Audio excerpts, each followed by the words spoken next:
Olá, pessoal, tudo bem com vocês? Sou a Ana Pimenta, do grupo Células Pulmonares. Iremos falar delas para vocês agora. Vamos conferir?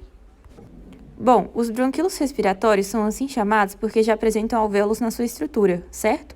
Pois então, conforme as estruturas vão ficando mais digitais, mais alvéolos vão aparecendo nas suas paredes, até que a parede possa ser só de alvéolos. E nesse ponto, os bronquíolos respiratórios mudam de nome para ducto alveolar. Como as coisas vão ficando menores e menores, há de se imaginar que vão ficando mais finas também. Então, tanto os ductos alveolares quanto os alvéolos são revestidos por epitélio simples plano, cujas células são bem fininhas. Conforme vamos adentrando aos parenquímica pulmonar, os alvéolos vão deixando de ser feitos de músculo liso para ter uma matriz celular com fibras elásticas e reticulares.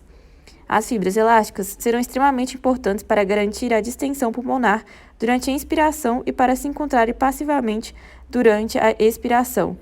Já fibras reticulares servem para dar suporte estrutural às paredes dos alvéolos e dos capilares que a circundam, impedindo que essa estrutura se distendam muito e se lesem. Mas e aí, pessoal? O ducto alveolar é infinito, é? Termina onde essa zorra? Bom, termina em um alvéolo único ou em sacos alveolares.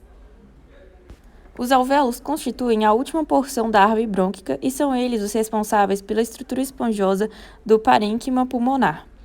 Os alvéolos são pequenos saquinhos abertos de um lado, justamente do lado que tem os capilares sanguíneos e as benditas fibras reticulares que falei anteriormente.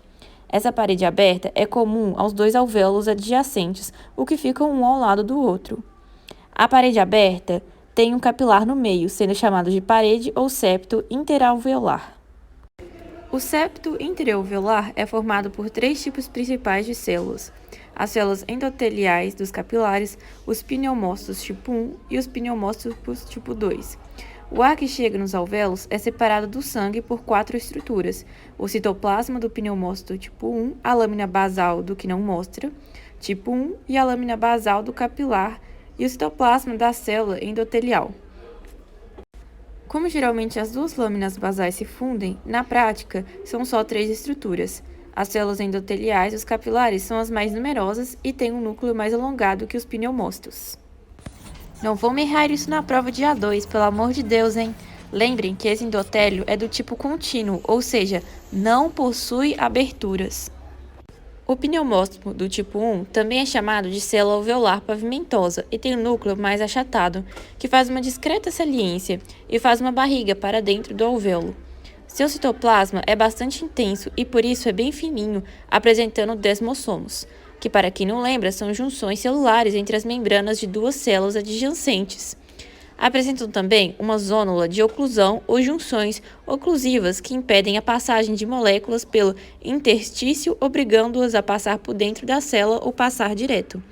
Em resumo, a função principal do pneumócito tipo 1 é criar uma barreira fina o suficiente para permitir a troca gasosa e, ao mesmo tempo, resistente o suficiente para impedir a passagem de líquido. Belezinha, pessoal? Os pneumócitos tipo 2, também chamados de células septais, localizam-se entre os pneumócitos tipo 1 e aparecem de preferência em grupos de duas outras células, bem onde as paredes alveolares se tocam. São células arredondadas que ficam sempre sobre a membrana basal do epitélio alveolar. O núcleo é maior e mais vesicular, o citoplasma não. A fila possui retículo endoplasmático granuloso desenvolvido, dando a ideia que produzem algo e tem ainda microvílulos na superfície livre. Ou seja, a célula tipo 1 ela tem um núcleo mais achatado e o citoplasma é mais fininho, enquanto a célula tipo 2 tem um núcleo mais vesicular e ela é mais gordinha. Então, se olharmos em uma lâmina, tem como diferenciar. Não errem isso na prova de A2, pelo amor de Deus. Enfim, voltando. A principal característica dos pneumócitos tipo 2 são os corpos multilamelares, que contêm fósforo, lipídios e proteínas glicosaminoglicanos, que são continuamente sintetizadas e liberadas na porção apical. São os corpos multilamelares que produzem um material que se espalha sobre a superfície dos alvéolos. Chamamos esse material de surfactante pulmonar. Esse possui diversas funções importantes, mas de longe a mais evidente é a de reduzir a tensão superficial dos alvéolos. Isso vai reduzir a força necessária para inspiração e impede que os alvéolos entrem em colapso durante a expiração. Essa câmara de surfactante é renovada a todo momento pelos pneumócitos tipo 1 e tipo 2 e também pelos macrófagos alveolares. Olá pessoal, eu sou a Júlia e eu vou dar continuidade à apresentação para vocês. Bom, o fluido alveolar é removido da porção condutora das vias aéreas pelo movimento ciliar. Lembram que a Ana falou anteriormente que as células têm cílios que vão jogar tudo lá para cima na traqueia para ser deglutido e mandado embora? Então, esse fluido passa por esse mesmo caminho e sobe pelo movimento ciliar para a faringe, beleza?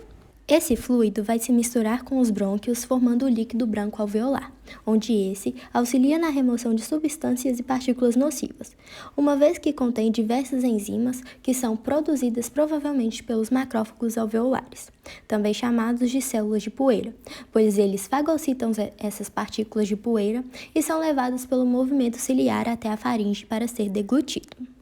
Então é isso, pessoal. Ficamos por aqui hoje e esperamos que tenham gostado.